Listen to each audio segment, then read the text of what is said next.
Hey everyone, welcome back for another deep dive.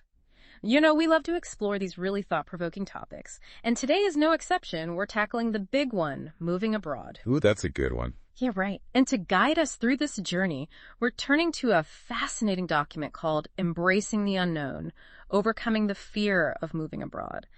Just the title alone, I think, speaks volumes. Absolutely. It really gets to the heart of what holds so many people back, that fear factor.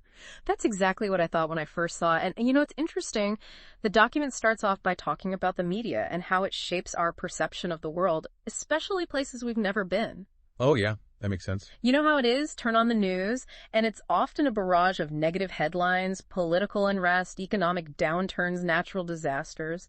It can make even familiar places seem kind of unsettling. Right. And then imagine applying that to a country you've never even been to. It's like your brain is instantly flooded with what ifs and worst case scenarios.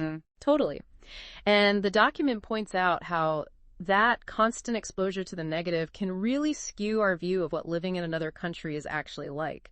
It's like looking at a beautiful painting through a cracked lens. You might miss the beauty because you're so focused on the flaws. That's a great analogy. So how do we get past that? Well, the document suggests balancing those media narratives with something much more powerful, personal stories from expats who have actually lived abroad. I love that idea because it's like getting firsthand insights from people who've walked the walk. Right, exactly. They've experienced the highs and lows, the challenges and the rewards, and their stories can offer a much more nuanced and realistic perspective.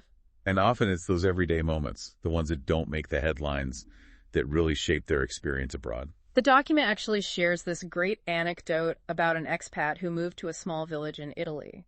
He was initially worried about feeling isolated, being a stranger in a new place. I can relate to that. But he ended up forming these really deep connections with his neighbors through simple, everyday things, sharing meals, helping with errands, just chatting over a cup of coffee. That's so heartwarming.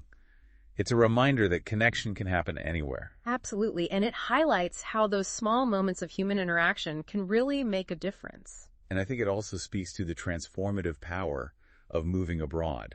Yeah. It's not just about seeing new places. It's about immersing yourself in a new culture and growing as a person. Speaking of personal growth, the author of the document actually starts by sharing their own initial fears